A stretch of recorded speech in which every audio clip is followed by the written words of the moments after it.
हुकूमत हैं, हम बुनियादी जो हकूक़ हैं, जो जमहूरी हकूक़ हैं, उनके ऊपर यकीन रखते हैं। इमरान नियाज़ी साहब जो भी काम आइन और कानून के दायरे में करेंगे उसके लिए उन्हें आज़ादी होगी, लेकिन जहां वो आइन और कानून को अपने हाथ में लेंगे तो आइन और कानून अपना रास्ता लेगा। फैसल साहब, ये कहा जा रहा है कि इसी हफ्ते मुल्क के अंदर केयर टेकर सेटअप आ रहा है, निगरान हुकूमत बन रही है। इसके बारे में बता दें, ये कौन बना रहा है हुकूमत और ये कहाँ से नाज़िल हो रही है, ये बातें कौन कर रहे हैं? देखिए, ये सब वो डिसइंफॉर्मेशन का हिस्सा है जो मौजूदा इस वक्त इमरान नियाज़ी साहब की सोशल मीडिया टीम है, वो एक मुल्क के अंदर कन्फ्यूजन पैदा करने के लिए फैला रही है।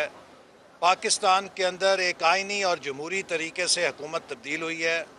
इस वक्त एक कोalition गवर्नमेंट बरसरे इक़्तिदार है और पाकिस्तान में अगले इलेक्शन कब होंगे इसका फ़ैसला इस कोalition गवर्नमेंट की लीडरशिप ने करना है, और जब भी वो ये फ़ैसला करेगी वो कौम को एतमाद में लेकर करेगी। अभी तक उसने ऐसा कोई फ़ैसला नहीं किया। अच्छा, ये बताइएगा, गैर सियासी और गैर यकीनी सूरत हाल होगी तो उससे ना सिर्फ महंगाई पर असर पड़ेगा, वो अब बढ़ जाएगी और उसके साथ डॉलर बढ़ रहा है, ये सारी चीज़ें वापस तो नहीं आएंगी फिर? जी, देखिए, ये सब जो इस वक्त बेयकीनी फैलाई जा रही है, इसको आप पिछले 4 साल का तसलसल कह सकते हैं।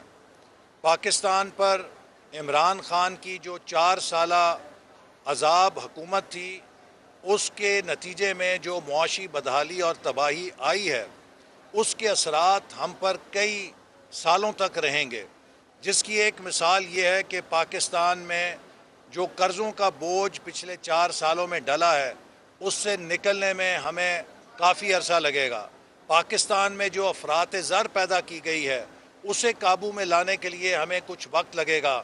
ये नहीं हो सकता कि जिन्होंने 4 साल इस मुल्क की मईशत की ईंट से ईंट बजाई है, वो 4 हफ्तों में मईशत को ठीक करने का हिसाब मांगने लग जाएं।